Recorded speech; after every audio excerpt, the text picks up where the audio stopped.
ಕೆಲವೊಂದು ಸಲ ರಾಮನ ಹಾಗಿರಬೇಕು ಅಂತಂದರೆ ಹಾಗೆ ನಾವು ಇರಬೇಕು, ಕೆಲವೊಂದು ಸಲ ಕೃಷ್ಣನ ಹಂಗಿರಬೇಕಾಯಿತು ಅಂತಂದರೆ ಹಾಗೂ ಮಾಡಬೇಕಾಗುತ್ತೆ. ಒಂದ್ಸಲ ಇದು ಯಾವುದು ಆಗೋದಿಲ್ಲ, ನರಸಿಂಹನ ಹಾಗಿದ್ರೇನೆ ಆ ನರಸಿಂಹನ ಒಂದು ತತ್ವವನ್ನು ಅಳವಡಿಸ್ಕೊಂಡ್ರೇನೆ ನಮ್ಮಿಂದ ಕೆಲಸ ಅನ್ನೋದಾಗುತ್ತೆ ಅಂತಂದರೆ ಹಾಗೆ ಅದನ್ನು ಸಹ ಮಾಡಲೇಬೇಕು. ಪ್ರಾಯ ಈಗ ಅದೇ ನಡೀತಾ ಇರುವುದು, ದೇಶದಲ್ಲಿ ಅದೇ ನಡೀತಾ ಇದೆ.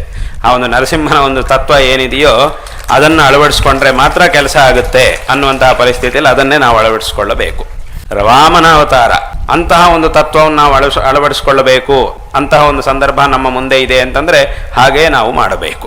ಇದೆಲ್ಲವೂ ಆ ಭಗವಂತ ನಮಗೆ ತೋರಿಸ್ತಾ ಇರುವಂತಹ, ಕೊಡ್ತಾ ಇರುವಂತಹ ಒಂದು ಸಂದೇಶ ತನ್ನ ಅವತಾರಗಳ ಮೂಲಕ. ಭಗವಂತ ಗೀತೆಯಲ್ಲಿ ಧರ್ಮವನ್ನು ಉದ್ಧಾರ ಮಾಡುವುದಕ್ಕಾಗಿ ತಾನು ಅವತಾರ ಮಾಡ್ತೀನಿ ಅಂತ ಹೇಳಿದ್ದಾನೆ. ಆದರೆ ಯಾವಾಗ ಭಗವಂತ ಅವತಾರ ಮಾಡ್ತಾನೆ ಅಂತಂದರೆ ಭಗವಂತ ಬಿಟ್ಟರೆ ಬೇರೆ ಯಾರಿಂದಲೂ ಈ ಧರ್ಮೋದ್ಧಾರ ಮಾಡಲಿಕ್ಕೆ ಸಾಧ್ಯ ಆಗುವುದಿಲ್ಲ ಅನ್ನುವಂತಹ ಪರಿಸ್ಥಿತಿ ಬಂದಾಗ ಮಾತ್ರವೇ ಭಗವಂತ ಅವತಾರ ಮಾಡ್ತಾನೆ. ಅಲ್ಲಿ ತನಕ ಇದನ್ನು ಕಾಪಾಡಿಕೊಳ್ಳಬೇಕಾದದ್ದು ನಮ್ಮ ಕರ್ತವ್ಯ, ಪ್ರತಿಯೊಬ್ಬರ ಕರ್ತವ್ಯವೂ ಆಗಿದೆ. ಯಾರಿಂದಲೂ ಸಾಧ್ಯವಿಲ್ಲ ಅನ್ನೋ ಸಂದರ್ಭದಲ್ಲಿ ಮಾತ್ರವೇ ಭಗವಂತ ಬರ್ತಾನೆ.